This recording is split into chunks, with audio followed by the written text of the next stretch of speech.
In this video, to close out this third unit, we're just going to work through some sample problems. All of these are similar to problems that I have assigned on exams or homework assignments in the past. First, suppose f of n is phi of n times mu of n divided by n. Let capital F be the summatory function of little f. Compute the value capital F of 26,500. So phi, mu, and just the function n are all multiplicative. We're also never dividing by 0. Remember, the domain of arithmetic functions is positive integers. So since I have the product of two multiplicative functions divided by a multiplicative function that's never 0, little f is multiplicative. Therefore, capital F is multiplicative as well. So if I want to determine how capital F acts on any number, I really only need to understand how it acts on prime powers. So capital F is the summatory function of little f. So capital F of p to the k is simply the sum of little f on all prime powers up to and including p to the k. But little f has this Mobius function mu in it, and as soon as I hit p squared or larger, the Mobius function is going to start spitting out zeros.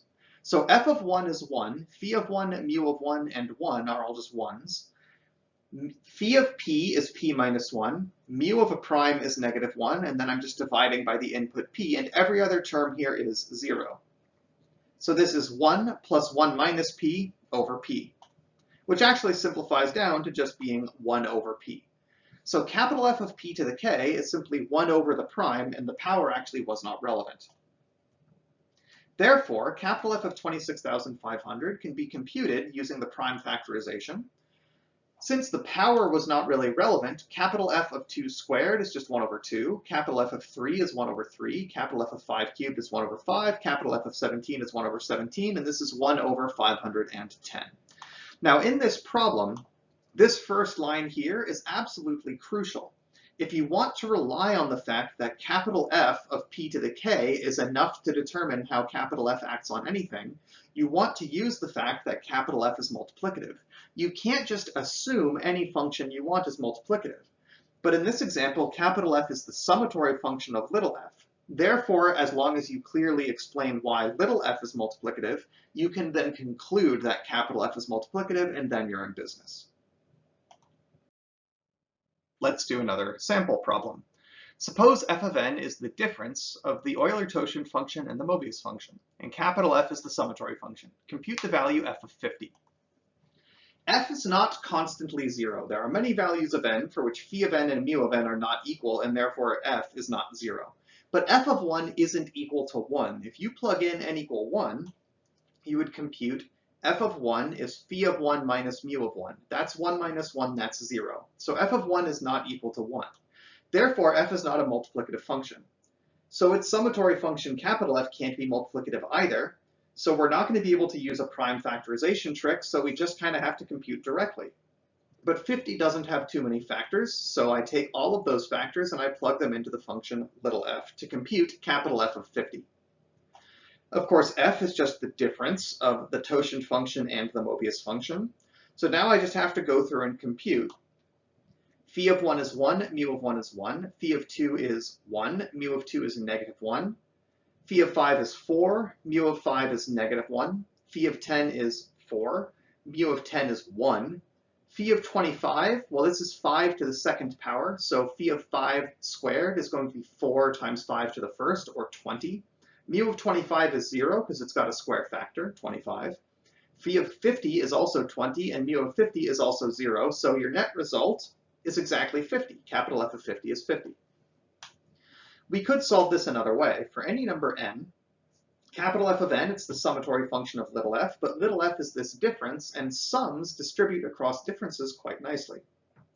So what we actually have is the summatory function of phi minus the summatory function of mu.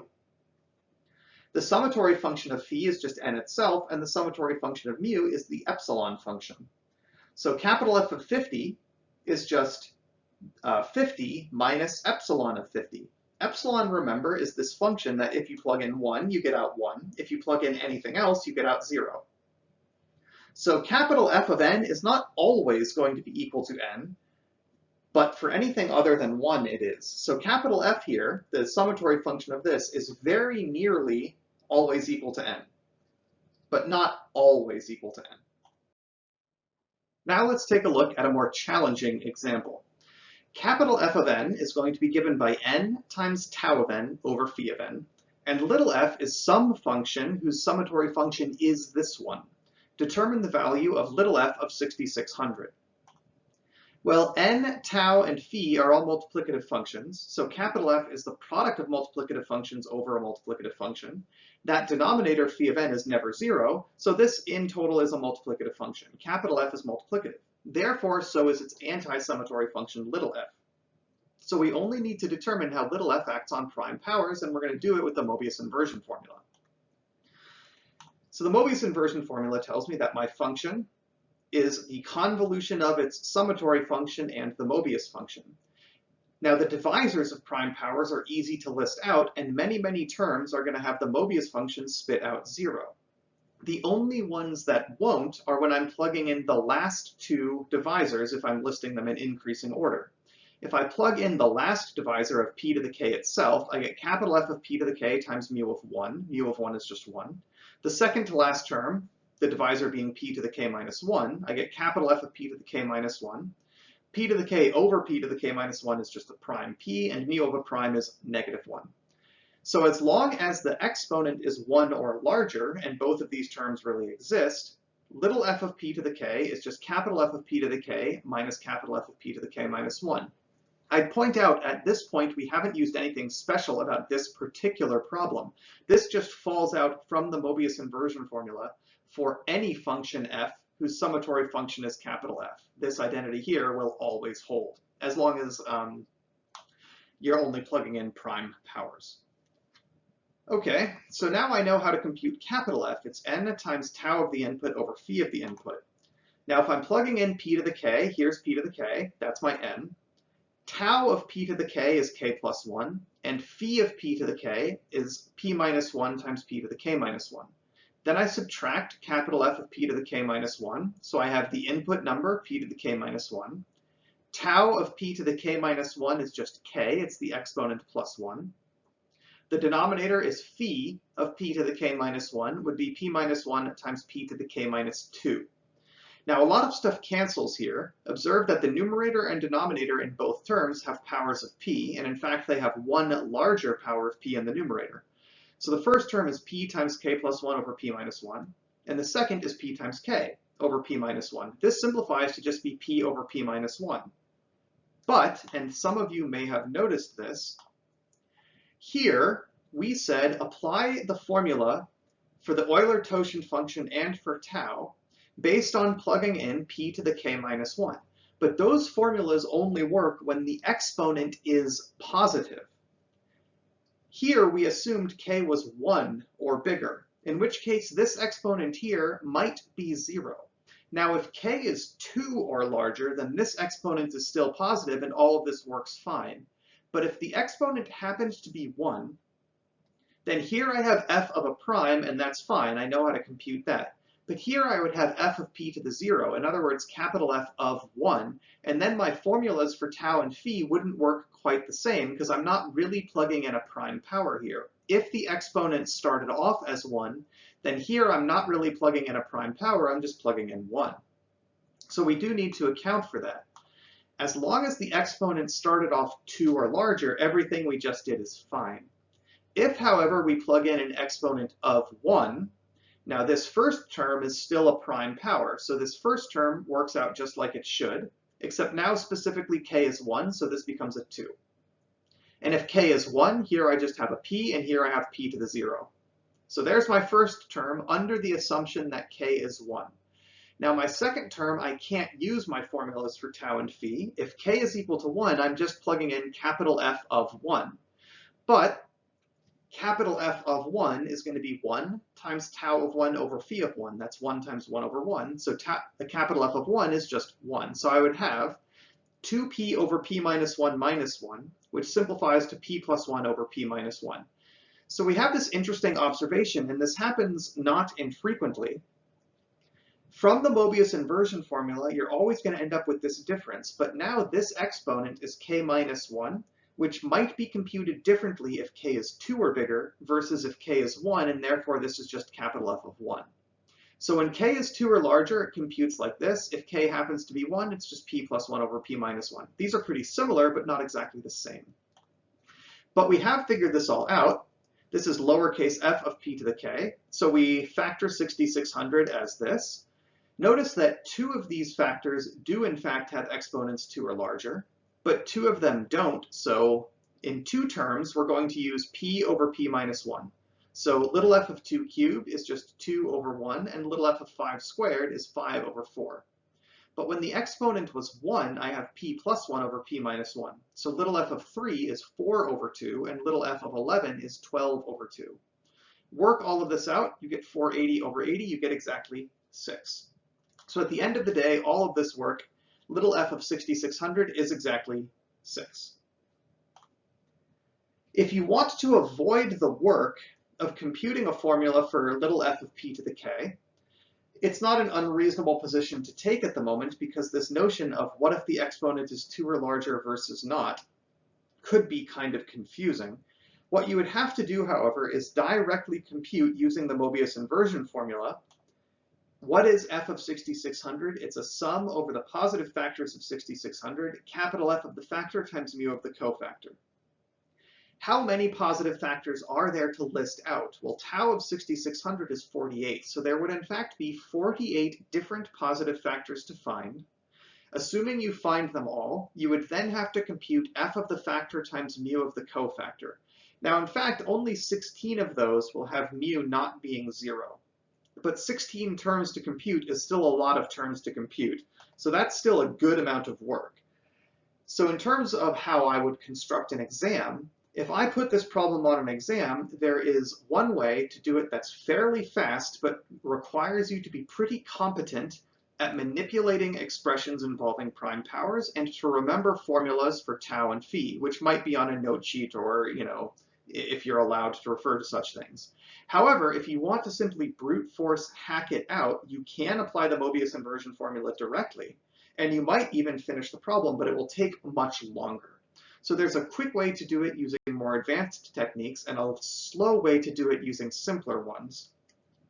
And so some students might not know the more advanced techniques, and they might still be able to do this problem, but they'll pay for it by needing more time. Well, moving on and more examples. Let's determine if there are any functions so that if I do the convolution of the function with itself, I don't actually change the function. This would be kind of interesting. Is there something that if I do the convolution of f with itself, I remain f? This would be called an idempotent function for this operation. If such functions exist, what are they? Well, if such a function exists, let's just suppose that f of 1 is k. Then k is f of 1, but f was assumed to be the convolution of f with f. This convolution, there's only one positive factor, so I get f of 1, which I just assumed f of 1 was k, so this is k squared. So if a function exists with this property, whatever f of 1 is, call it k, k has to equal k squared. There's only two solutions to that, 0 or 1.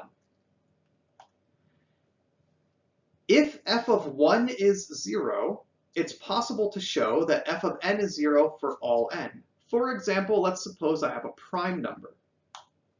F of p would be the convolution of f with itself of p, because f is this special function that is the convolution with itself. Compute this convolution manually, you get f of 1 times f of p plus f of p times f of 1. But if I assumed f of 1 was 0, I would just get 0 plus 0, so f of any prime number would have to be 0.